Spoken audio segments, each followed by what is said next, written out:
1. Teori Brunner. Menurut Brunner, ada 3 tahapan anak belajar matematika, yaitu berturut-turut tahap enaktif, ikonik, dan simbolik. Tahap enaktif atau tahap kegiatan, anak belajar konsep dengan benda nyata atau mengalami peristiwa di dunia sekitarnya. Pada tahap ini, anak masih dalam gerak refleks dan mencoba-coba. Yang kedua, tahap ikonik atau gambar bayangan. Pada tahap ini, anak dapat membayangkan kembali dalam pikirannya tentang benda atau peristiwa yang dialaminya pada tahap enaktif. Yang ketiga, tahap simbolik. Pada tahap ini, anak mampu memahami simbol-simbol dan menjelaskan dengan bahasanya.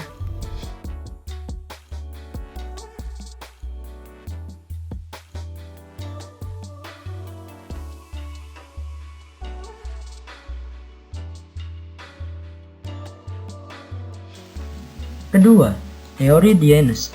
Menurut Dienes, ada 6 tahap anak belajar matematika, yaitu berturut-turut tahap bermain bebas, permainan, penelaahan kesamaan sifat, representasi, simbolisasi, dan tahap formalisasi.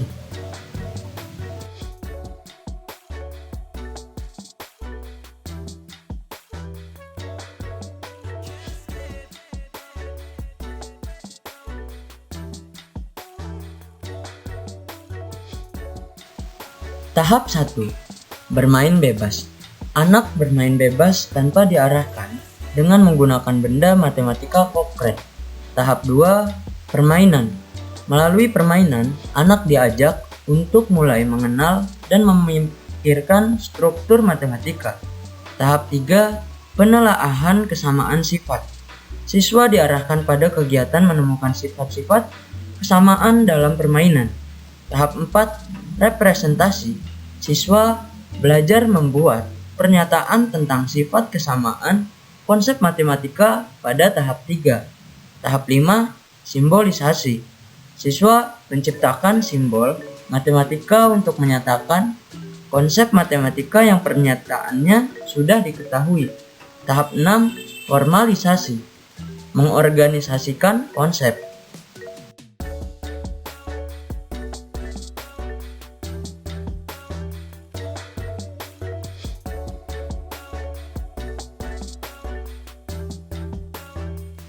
Ketiga, teori Van Hill. Menurut Van Hill, ada 3 unsur utama dalam pengajaran geometri, yaitu waktu, materi pengajaran, dan metode pengajaran yang diterapkan. Menurut Van Hill, ada 5 tahapan anak belajar geometri, yaitu tahapan pengenalan, analisis, pengurutan, dedukasi, dan akurasi.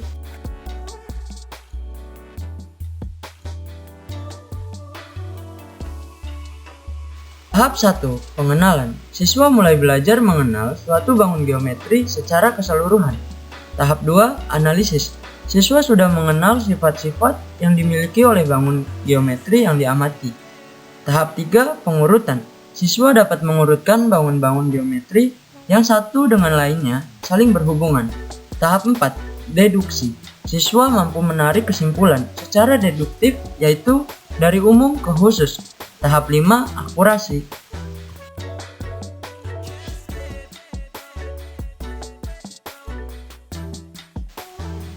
Keempat, teori Brownell dan Van Eggen.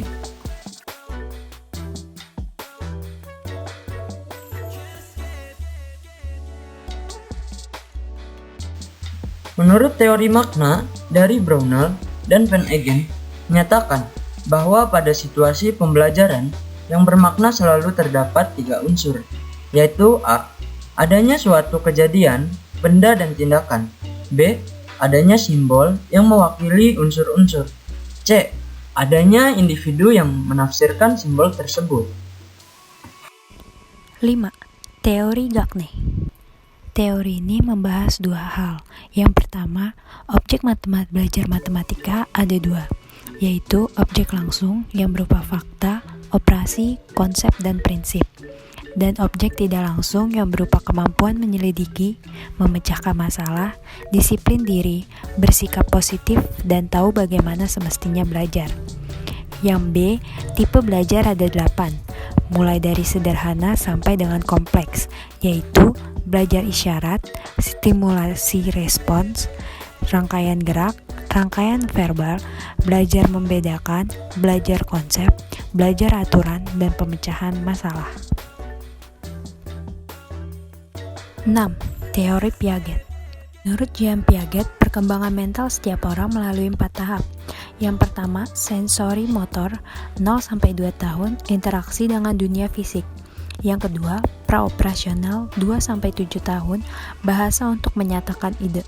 Yang ketiga, operasional konkret 7-12 tahun, mengembangkan konsep melalui benda konkret.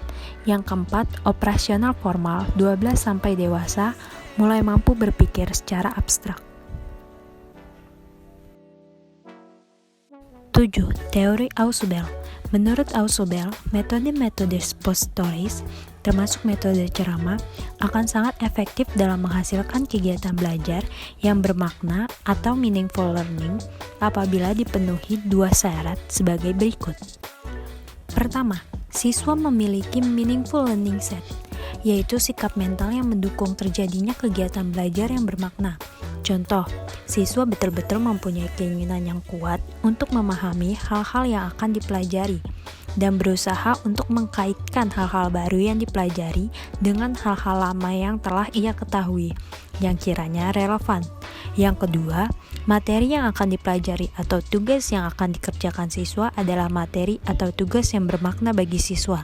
Artinya, materi atau tugas tersebut terkait dengan struktur kognitif yang pada saat itu telah dimiliki siswa. Sehingga dengan demikian siswa bisa mengasimilasikan pengetahuan-pengetahuan baru yang dipelajari itu ke dalam struktur kognitif yang ia miliki. Dengan demikian, struktur kognitif siswa akan mengalami perkembangan.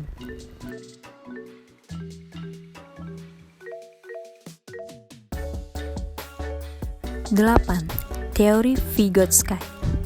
Teori perkembangan sosiokultural Vygotsky menekankan adanya pengaruh budaya terhadap perkembangan kognitif anak. Anak akan mengembangkan kemampuan berpikirnya ke tingkat yang lebih tinggi bila ia menguasai alat dan bahasa. Salah satu alat dan bahasa tersebut adalah matematika.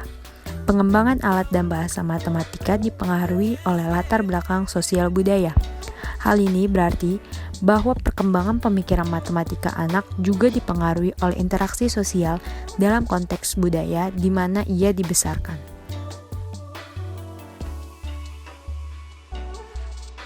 9. Teori Thorndike. Teori Thorndike disebut juga teori penyerapan yang menghubungkan antara stimulus dan respon yang dikenal dengan teori connectiosism. Teori ini menekankan kepada siswa untuk banyak berlatih dan mencoba, atau trial and error. Adapun ciri-ciri belajar trial dan error antara lain. Yang pertama, ada motif pendorong aktivitas. Yang kedua, ada berbagai respon terhadap situasi. Yang ketiga, ada eliminasi respon-respon yang gagal atau salah. Yang keempat, ada kemajuan reaksi-reaksi mencapai tujuan dari penelitiannya itu.